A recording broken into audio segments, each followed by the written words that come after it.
Start. नमस्ते दोस्तों, मैं बबीता गुप्ता एक बार फिर आपके सामने हूँ। आज हम बात करेंगे लालच, झूठ, फरेब और धोखे की।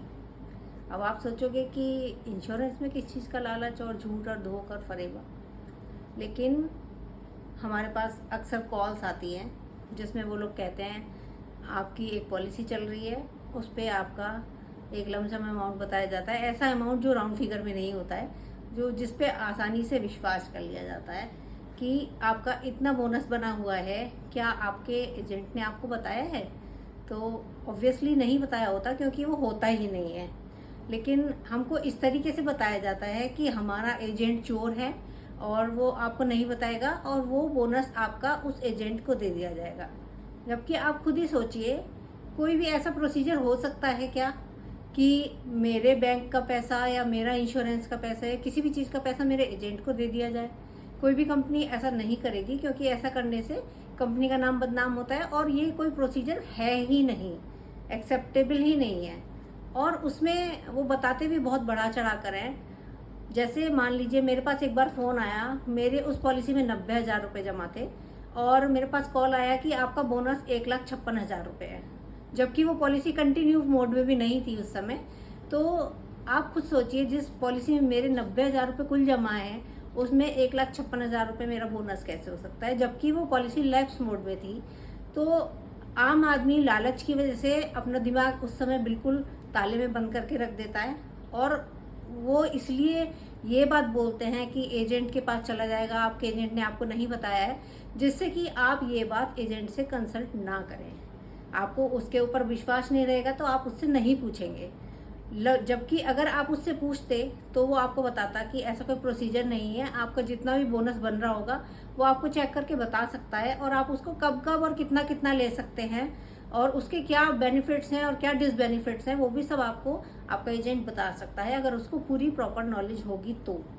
लेकिन हम उससे नहीं पूछते हैं, क्योंकि हम एक ऐसे व्यक्ति पर विश्वास कर रहे हैं जिसको हम जानते नहीं हैं और जो केवल आपको फ़ोन करके बरगला रहा है कि आपका ये पैसा है और आपका ये पैसा आपका एजेंट मार सकता है। दूसरा आता है हम लोगों के पास कॉल, उसमें वो ये कहते हैं आपकी पॉलिसी का प्रीमियम ड्यू है।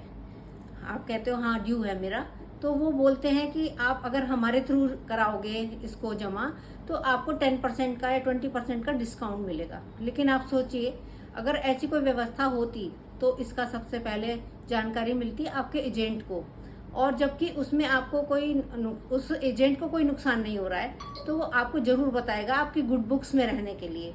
लेकिन आप एजेंट से नहीं पूछते हैं, सिर्फ आप उसके बताए हुए बैंक अकाउंट में वो पैसे जमा कर देते हैं बैंक में जाकर, और फिर इस बात की वेट करते हैं कि मैंने अपने इतने पैसे बचा लिए। लेकिन जब कंपनी से दोबारा आपके पास कॉल आती है या मैसेज आता है कि आपका प्रीमियम जमा नहीं हुआ है, तब उस समय आप एजेंट को कॉल करते हो और उसको कहते हो मैंने ऐसे ऐसे जमा कर दिए थे और फिर भी मेरे पास कॉल आ रही है और आप ज़रा पता करो। तब मैं उनको अक्सर ये बोलती हूँ कि जो कॉल आपने मुझे अभी की है, ये कॉल आप मुझे तब भी कर सकते थे जब आपके पास कॉल आई थी कि अगर हमारे थ्रू आप कराओगे तो आपको इतना डिस्काउंट मिलेगा, क्योंकि अगर ऐसी कोई भी स्कीम होगी उसकी जानकारी सबसे पहले हमें मिलेगी। और आप जिस समय पैसे जमा करने गए हैं बैंक में, उस समय आप ये भी नहीं देख रहे हैं कि मैं कंपनी के अकाउंट में पैसे जमा कर रहा हूँ या कर रही हूँ, या मैं किसी पर्सनल व्यक्ति के नाम के अकाउंट में पैसे जमा कर रही हूँ। अगर आप उस किसी पर्सनल नाम वाले के में अकाउंट में पैसे जमा करेंगे तो आप खुद ही सोच सकते हैं कि वो कंपनी के पास जाएंगे, इस बात की कोई गारंटी नहीं है। हम सब लोग इतने पढ़े लिखे, मेरे पास ऐसे ऐसे इसकी हिस्ट्री आती हैं, इतने पढ़े लिखे लोग, डॉक्टर्स, इंजीनियर्स, बड़े बड़े उद्योगपति, वो इस बात में बिल्कुल भी दिमाग नहीं लगाते हैं कि मेरा पैसा इतना सारा मैं दे रहा हूँ तो एक बार इसके बारे में किसी से मैं कंसल्ट कर लूँ, किसी ऐसे व्यक्ति से कंसल्ट कर लूँ जो इसका जानकार हो। क्योंकि अगर आपकी गाड़ी में पंचर हो गया है तो इसका इलाज इंजीनियर या डॉक्टर नहीं कर सकता, वो उसका इलाज सिर्फ वही करेगा जो मैकेनिक होगा। तो इसलिए आप हमेशा इस बात के लिए दिमाग में बना कर रखिए, आपका एजेंट आपका पैसा कभी भी नहीं ले सकता है और आपको उससे अच्छी सलाह कोई भी अनजान व्यक्ति या कोई भी ऐसा व्यक्ति नहीं दे सकता जो उस फील्ड से जुड़ा हुआ ना हो। तो इस बात को आप बिल्कुल ध्यान रखिएगा, इस जागरूकता की बहुत ज़्यादा आवश्यकता है।